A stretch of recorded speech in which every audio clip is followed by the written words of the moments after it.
Hello everyone, welcome to another Cheaters and Sim story. Please don't forget to like and subscribe. Please support our channel on Patreon. The link to our Patreon is on the description below. Today we have part 3 of a Cheaters and Sim story. If you haven't seen part 1 and 2, please, the link is on the description below. Take a look at it before you continue this series. Without further ado, let's get into it. That night I was in bed with my husband. I remember feeling restless. I couldn't go to sleep. I was riddled with guilt. I was the reason my friend got hurt. All for the sake of bargaining her whereabout in return for her husband not to snitch on me, because the private investigator he hired caught me and his wife kissing another man. Moreover, I don't still feel like my secret is safe with my friend's husband. I love my husband and I cherish every moment with him now more than ever.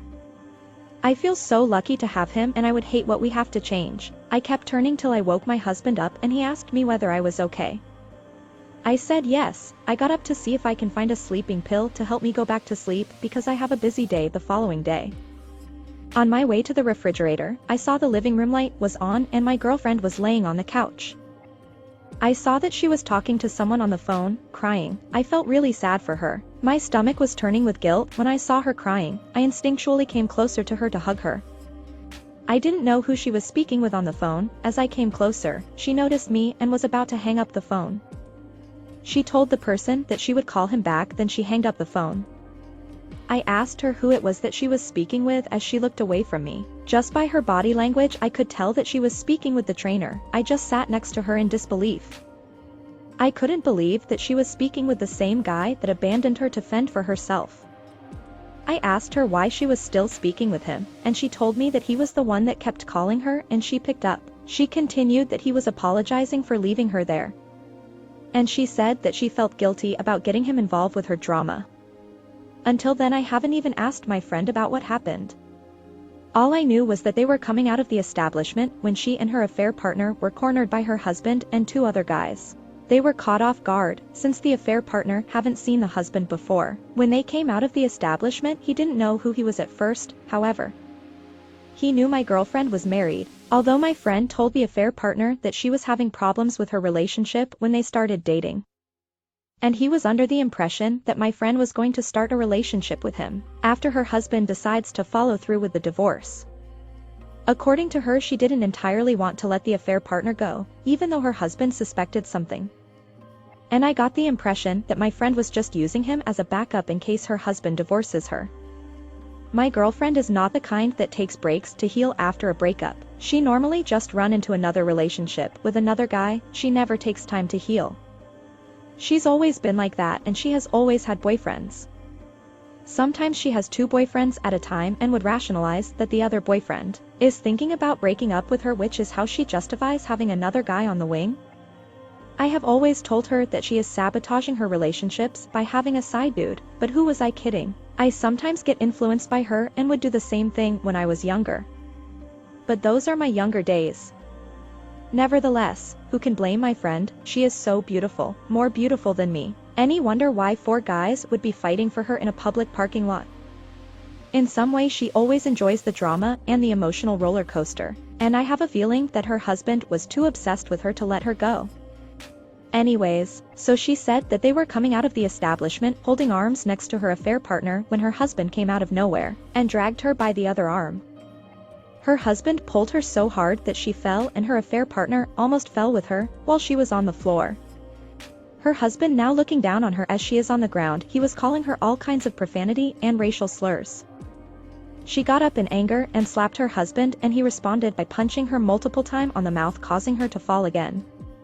Her affair partner, realizing what was going on, rushed toward her to make sure she was okay. The other 2 guys jumped on him and started fighting the affair partner. It was an even fight till her husband joined in and tipped the scale. They eventually subdued the affair partner and left him on the floor bloodied.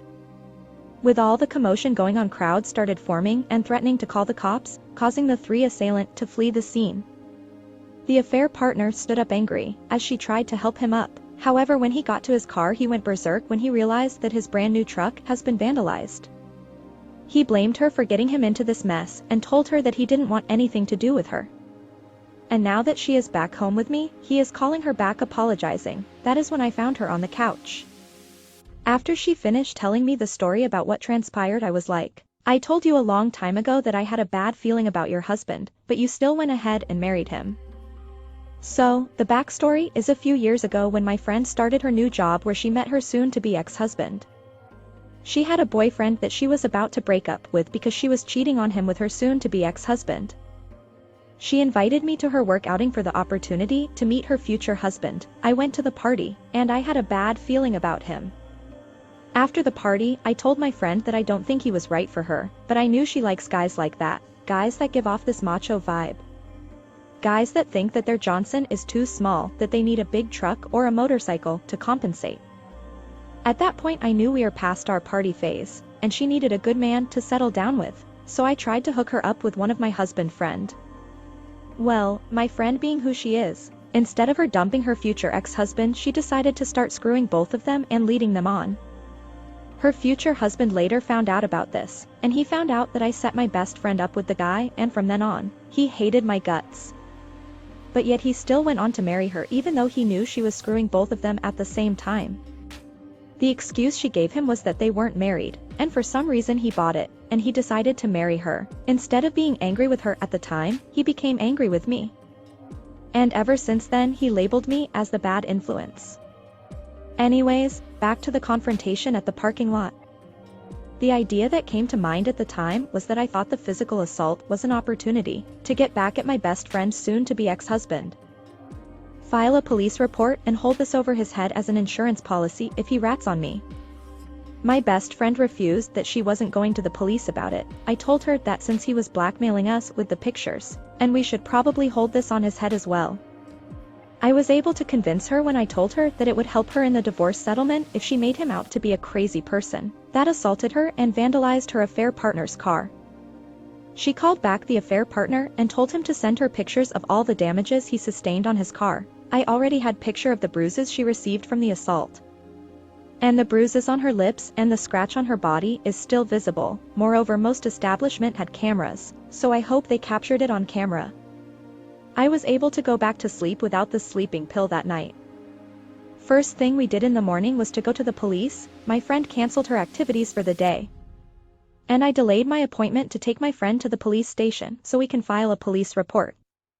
We met up with the affair partner at the police station. I was actually glad that he met with us at the police station and went the legal route, because he was thinking about going through a more sinister route to have his revenge. When she showed up at the station, he physically looked like he was in far worse shape than I previously thought. He really looked like he was in a fight. We went into the police station together and filed a report. Luckily, they had a detective there to take pictures of my best friend and her affair partner as evidence and also pictures of his car. However, the police investigator made it clear that after his investigation, if my friend's husband was suspected of committing the offense, he may be charged with aggressive battery. Him and his cohorts, but I got scared when I heard that aggravated assault charge carries a second-degree felony with punishment including 2 to 20 years in prison and a fine of up to $10,000. Inasmuch as I hate the man, I didn't want him to spend 2 to 20 years in prison and lose his good-paying job. But at this point, we have crossed the Rubicon by inviting the affair partner to press charges as well. He was excited when he heard the penalty as described by the police investigator. I felt like my friend wasn't happy about filing charges, but I reminded her that it's not her fault, and she didn't invite him to assault them. The interesting part is that the charges are not only for the ex-husband but for his friends as well. If the police were able to find video evidence of the assault, it would serve them right to know that you can't be going around beating up people without any legal ramification, because he is in a biker group. All the tough guy act would end when he is locked behind bars. In my opinion, I knew he was phony because you can't have an office job and turn around and act like you are some tough guys, because you bought a bike and start hanging around tough guys on weekends. Then on Monday you go back to his 9-to-5 jobs. I thought that was lame as F.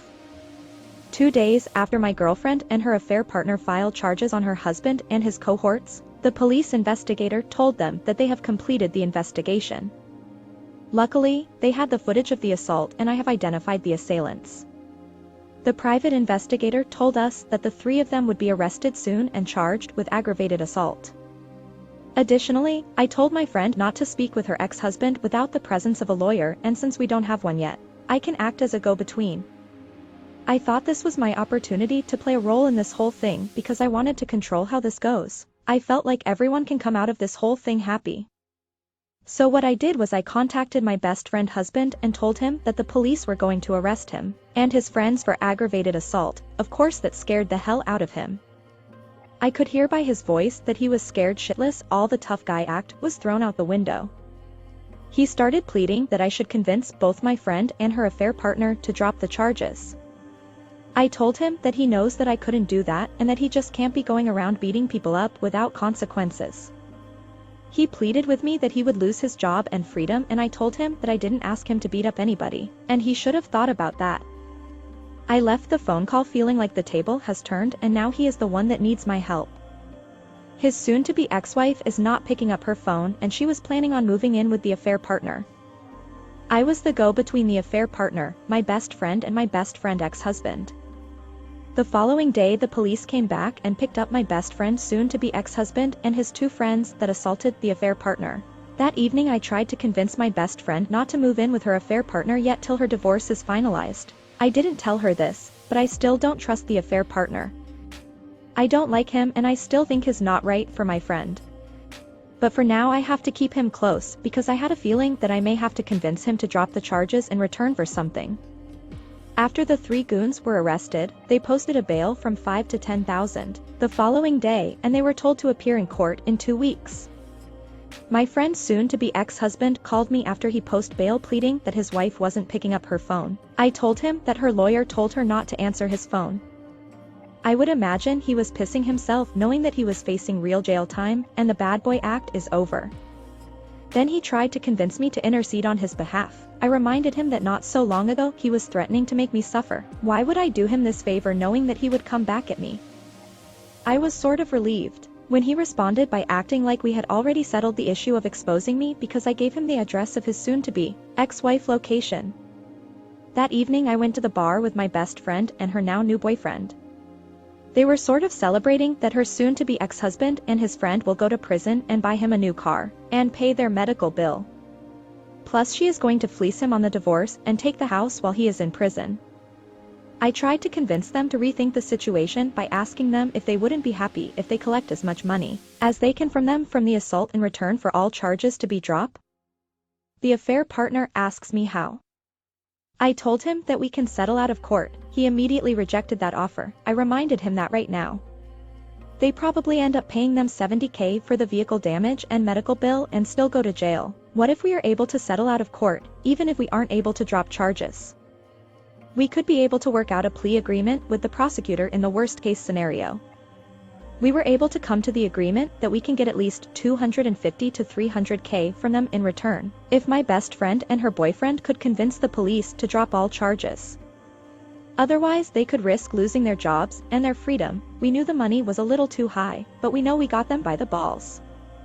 That same day, my best friend's soon-to-be ex-husband called me to inquire about how it went and if they were going to drop the charges, and I told him that they are asking for $300,000. He didn't sound disturbed by the number. I knew he wanted the case to go away as quickly as possible, and I will found out later that his friends were pulling his strings as well because they blamed him for getting them into this. One of the most remarkable thing about this experience was that he went from seeing me as the absolute enemy to seeing me as his savior. My husband already knew about the assault, arrest and everything except for the pictures of me kissing another guy. My husband had a friend that is a lawyer and we have arranged to have a meeting with him to represent my friend and her affair partner in this case to draft a legal agreement. After the lawyer had a meeting with my best friend and her affair partner, the lawyer, my husband and me made an appointment with my best friend soon-to-be ex-husband and a lawyer that represented him and his two friends. They wanted the settlement to happen after the divorce, but we disagree on that. However, we did agree to reduce the settlement from $300,000 to $200,000. At the end of the day we settled out of court. And I was $15,000 richer, and the fear that my infidelity would be revealed was like a lifetime ago. I was happy, my best friend was happy and her now new boyfriend was happy.